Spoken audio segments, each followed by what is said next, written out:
microhábito, o microhábito, ele depende de uma composição. Então, ele diz o seguinte, que o microhábito é uma coisa imediatista a princípio. Imediatista. Dentro de uma coisa natural, você insere esse microhábito e que ele é instantâneo, que você não sofra para fazer ele. Que ele vire uma coisa natural na sua vida, tanto quanto colocar o pé no chão, tanto quanto escovar o dente. Uma outra coisa, enquanto você escova os dentes, você acabou de escovar os dentes, qual é o outro microhábito que você pode agregar na sua vida, por exemplo, né? Eu acabei de escovar os dentes, eu vou tomar um copo d'água, que eu não tomo muita água, por exemplo. Então, todo dia depois de escovar os dentes, você vai até a cozinha e toma um copo d'água. É um novo microhábito que você está colocando dentro de uma coisa que você já faz. Então, isso sai de forma muito mais natural, muito mais tranquila e muito mais leve. Então, eu vou explicar para vocês. E ele diz o seguinte, que toda vez que você faz isso, que você cria um microhábito na sua vida, você tem que ter o hábito de comemorar. E o comemorar, eu vou explicar aqui, passo a passo, como é esse comemorar, tá? Então, eu vou colocar aqui para vocês, eu vou abordar aqui, capítulo por capítulo que ele fala, um pouquinho, explicando um pouco, é claro que eu não vou poder falar tudo, porque o livro realmente é um livro que eu não ganho nada para fazer propaganda do livro, eu não conheço o autor, mas é um livro que fez uma diferença para mim, por isso que eu resolvi falar hoje aqui, mesmo no stand do Pavani. É um livro que fez a diferença para mim e me fez criar hábitos novos que eu não tinha e, de fato, funciona. Então, é um livro que você precisa ler, não é um livro que você vai ler só na cabeceira da cama e vai jogar lá. É um livro que você vai ler, vai ter um caderninho do lado, vai fazer anotações. É um livro que ele te ensina o passo a passo, de fato, como criar micro-hábitos.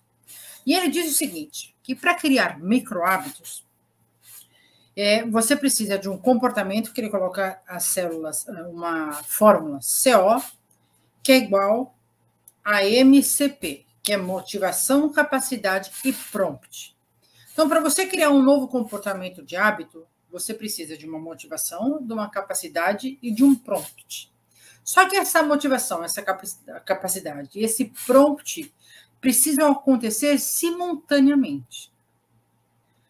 E aí ele vai esmiuçar um pouquinho do que é isso, por qual razão que isso tem que acontecer simultaneamente.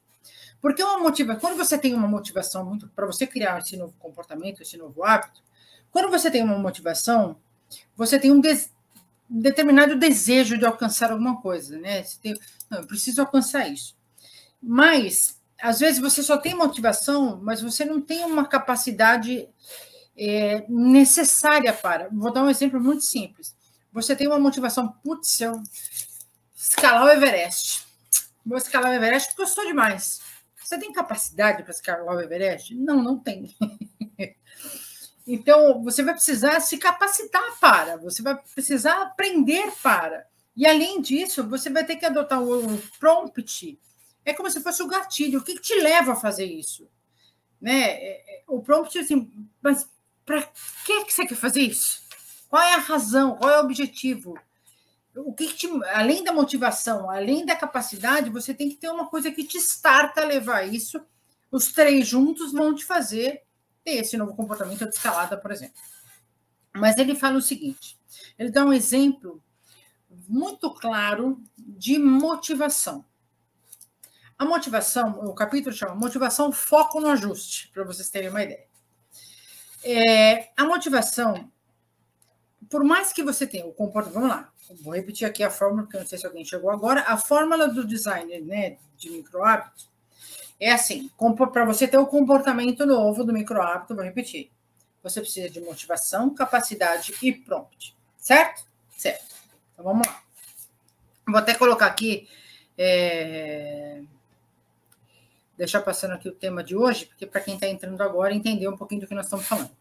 Então, comportamento, motivação, capacidade e prompt. Ele fala que a motivação, e a gente sabe muito bem disso, que a motivação é uma coisa complexa e inconstante.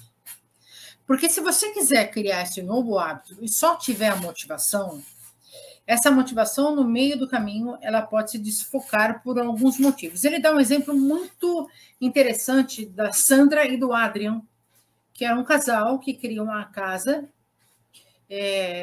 que tivesse um deck no fundo, a casa americana, né? Que tivesse um deck no fundo, com quintal, um backyard e tal, mas num bairro específico, e eles acharam esta casa, só que era uma casa muito velhinha, e eles ficaram enlouquecidos pela casa, compraram a casa, porque a casa era tudo que eles queriam, mas eles viram a casa, foram até o fundo da casa, chegou no deck, eles viram que o quintal, que o backyard não era tudo aquilo que eles imaginavam.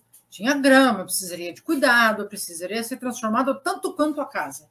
Mas a casa era tão maravilhosa, tão agregadora de valores para eles, que eles compraram a casa. Primeira coisa, fazer a lista do que precisava fazer na casa. Compraram todos os materiais e começaram a cuidar da casa para deixar ela com a cara deles, do jeito que eles sempre sonharam, com a parede cinza, com o negócio, né, todo bonitinho, perfeito, sem a motivação lá em cima. Quando chegou no final da casa, que estava tudo pronto, que chegou no deck, eles se depararam com o quintal. E quando você usa só a motivação para mudar um comportamento, essa motivação ela vai se transformando, ou porque não deu certo um projeto dentro da casa, ou porque está faltando dinheiro, ou porque você não tem mais energia, ou porque você não tem a capacidade para cuidar daquele quintal, ou porque você nunca cuidou de jardim, todas as plantas da sua casa morrem, e você percebe que não adianta ter só a motivação.